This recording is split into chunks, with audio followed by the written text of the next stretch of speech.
Breaking news mga kababayan. Nako po, eto na. Aligaga. Nag-aalboruto na itong si Tito Soto at Ping Lacson. Impeachment. Ibabasura. Hindi na aabot sa Senado. Halaka mga kababayan ko. Ito po ang pasabog ni Kong Paulo Marcoleta. Panoorin po natin paano nasuplak ang mga kongreso dito. Sila Luistro, nag-iiyak na. Dilima, nako, hindi na makatulog. Dahil dito, panoorin po natin mga kababayan, ano ba talaga ang balita? Mababasura na ba talaga ang impeachment ni Inday Sara? Halaka, ito po ang balita. Sa tingin ko, gagawin nila ang kanilang ang lahat ng kanilang makakaya para mai-transmit to sa Senado. Pero ang akin lang, pag mahina yung complaint, baka mabasura lang yun doon. Baka walang kahihinatnan yung complaint na yan. Dapat dito pa lang sa Kamara, malakas na yan. Pag dito, questionable na yung reklamo, yung complaint na yan, I doubt if it will survive the scrutiny of the impeachment court. Kung unahin ko itong issue ng impeachment laban kay Vice President Sara Duterte ay naprobahan na nga ng House Committee on Justice. Ano? Sa tingin ho ninyo, ilang araw bago po ang nakatakdang botohan sa Mayo 11, may sapat na ho bang bilang ito para umusad itong impeachment complaint laban sa Vice Presidente? Hindi ko pa masabi, Edmar, no? Kasi Jade po, Jade. Jade, kasi may mga nagpapahayag na nagtatawag ang House leadership na sinasabi nila kapag sila iboboto, yung mga projects nila i-hold. Yun ang sabi. Hindi lang yung mga infra projects nila, kundi mga soft projects daw. Pati mga medical assistance nila, AIX, ay magiging apektado. Kaya sila ay talaga nag-iisip kung talaga ba silang boboto ayon sa kanilang konsensya o kung sila ay talagang magpapapilit dun sa ninanais ng leadership. Ayan mga kababayan ko. Kaya pala nagmamadali sila Pinipilit nila ang mga congressman na ito na bumoto. Pag hindi, walang budget. Nako, mga kababayan ko. Itong sinasabi ni Kong Marcoleta na binuljak itong si Pastor Abante dito. Opo. May mga kumakalat sa social media, Kong. Hindi ko alam kung monitor mo na may 15 kongresista ata ang nag-withdraw di umano na sumuporta dito nga sa resolusyon kaugnay nga dito sa impeachment ng Vice Presidente. Gaano ito ka-totoo, Kong? Oo nga, nakakita ako ng draft committee report or draft resolution na pinatatanggal yung 15 original signatories. May katotohanan yun na talagang may mga nagdalawang isip na lumagda dyan sa committee report na yan. At yun nga talaga. Sabi naman ng iba, we already secured more than 106 votes, sabi nila. Opo. Pero hindi ko alam. Hanggang sa ngayon, baka ongoing pa yung mga negosasyon, kumbaga, dyan sa Kamara. Opo.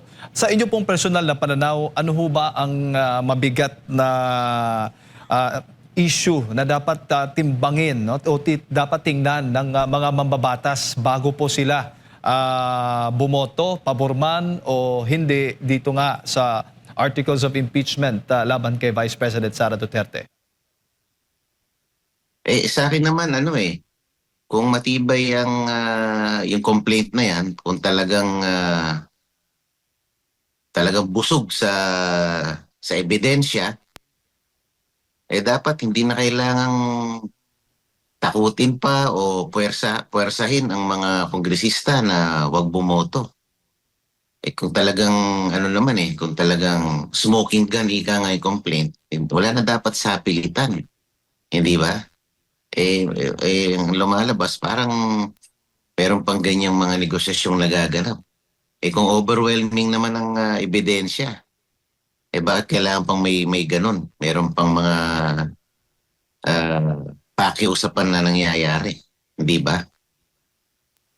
Opo. Pero ngayon ba kung dyan sa Kamara, marami na bang naglilipatan at ano naman ang palagay mo doon sa itong naging pahayag po ng NUP kamakailan na hindi sila susuporta kapag walang sapat na ebidensya dito nga sa impeachment laban kay Vice President Sara Duterte. May mga issue din na o may mga balita na nagsisimula ng nagsilipatan yung mga mula sa ibang partido tulad na lamang itong Lakas, CMD, papunta sa NUP. Ano po yung nagiging sitwasyon dyan sa loob ng Kamara, Kong? Ako nga, Jade, ako'y hindi halos lumiban sa mga impeachment proceedings at hearings. At naobserbahan ko na yung complaint na yon, pinutohan nila na sufficient in form and substance at merong alleged sufficient grounds, sabi nila. Pero nung ito'y pinagbotohan nila, wala pa palang ebidensyang naka-attach. Doon pa lang sa hearing, doon pa lang nila hiningi yung mga ebidensya. Hindi tama yung gano'n na isinumite mo na yung complaint, wala pa palang nakalakip na ebidensya. Doon pa lang sila maghahanap sa impeachment hearings. Tapos yung mga nagsalita doon, hindi naman naka-attach sa complaints. Opo. Pero sa tingin po ninyo, kung talagang tutuluyan ito, matutuloy itong marami ang papabor at uusad yan patungo sa Senado? Sa tingin ko, gagawin nila ang lahat ng kanilang makakaya para mai-transmit to sa Senado. Pero ang akin lang, pag mahina yung complaint, baka mabasura lang yun doon. Baka walang kahihinatnan yung complaint na yan. Dapat dito pa lang sa Kamara, malakas na yan. Pag dito, questionable na yung reklamo, yung complaint na yan, I doubt if it will survive the scrutiny of the impeachment court. Opo, opo. Bago ko ipasa kay partner Admar, kung ang kabilang kampo ay, alam mo na, nakikipag-usap doon sa iba pang mga kongresista na sumuporta, pabor sa impeachment, sa grupo naman po ninyo, meron din ho ba kayong mga kinakausap at kinukumbinse, hinihikayat na dapat wag nang ituloy, wag nang pagbotohan, dapat manindigan sa prinsipyo at para sa bayan? Parang ganun po, Kong? Personally, I do not campaign or lobby for it. Pero may mga nagtatanong lang naman. Sabi nila, sa distrito ko, overwhelming, ayaw nila ng impeachment kay VP Sara. Pero siyempre, ako ang kumakatawan sa aking mga constituents, anong dapat kong gawin. Sabi ko, sundin mo ano yung sinasabi ng constituents mo. Dapat to, conscience vote, hindi yung dahil ikaw ay nadala sa panggigipit, sa pananakot, o sa kung ano man pang-iipit na gagawin sa'yo pag ikay bumoto ng yes. Dapat maliwanag na it should be a clear conscience vote. Ayan, mga kababayan, halatado naman kasi na wala talagang ebidensya. Nakita nyo naman habang nag-iimbestiga, doon pa lang sa Kongreso, para silang namumulot ng kung anong pwedeng ibato kay VP Sara. Fishing expedition, mga kababayan. Walang mga resibo, walang katunayan, puro haka-haka. O ngayon, 'di ba si Ping Lacson, imbes na tukuyin, imbestigahan kung sino ang tunay na mastermind Ngayon po, si Marcoleta na ang pinaiimbestigahan. Dawit na daw ito sa flood control issue. Kung hindi ako nagkakamali, 500 million daw across the country. Eh di ba hindi naman nabigyan ng budget ito ng mga honghang Hestas Barabas? Di ba mga kababayan, paano magkakaroon ng budget yan? Kalaban nyo mga Hestas Barabas kayo. Di ba? O ngayon, sino ang gumagawa ng kwento?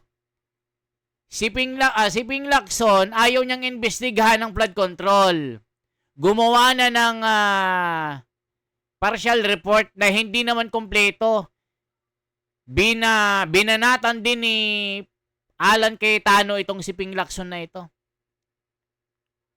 Kaya ayaw pirmahan ng mga senador kasi hindi kompleto. Kaya nasupalpal ni Marcoleta ito. Di ba mga kababayan, kayo na humusga.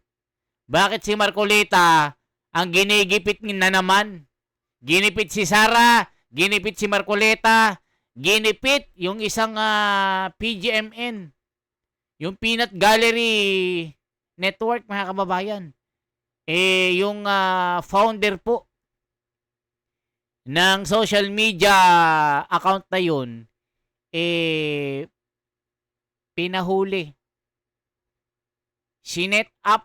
Yun ang sabi nung depensa, sinet up siya. So, pinagbintangan siya na nag-extort ng 350 million yata kay Martin Romualdez. Ayun, kaya kinasuhan ngayon, hinuli. Nakita ko lang sa social media. Pero sabi niya, depensa niya, set up lang ito. Kasi nga, nag-imbestigaw daw sila ng 5 buwan laban kay Martin Romualdez. Meron siyang ilalabas sa 90-minute na video. O anong nangyari? Ayun. Before daw na mahuli siya, mga kababayan, meron na pong mga nagsasabi sa kanya na wag nang ituloy yung ginagawa niyang pag-iimbestiga laban kay Martin. O ngayon, nabulaga ngayon yung founder ng Peanut Gallery.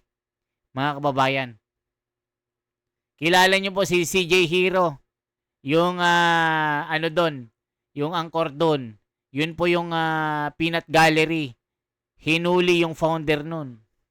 Nakinasuhan nga po ng NBA ngayon.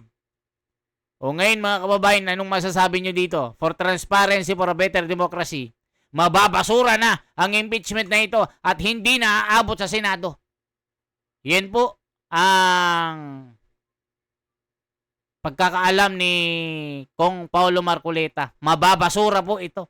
Dahil walang sapat na ebidensya, walang mga resibong idadala doon.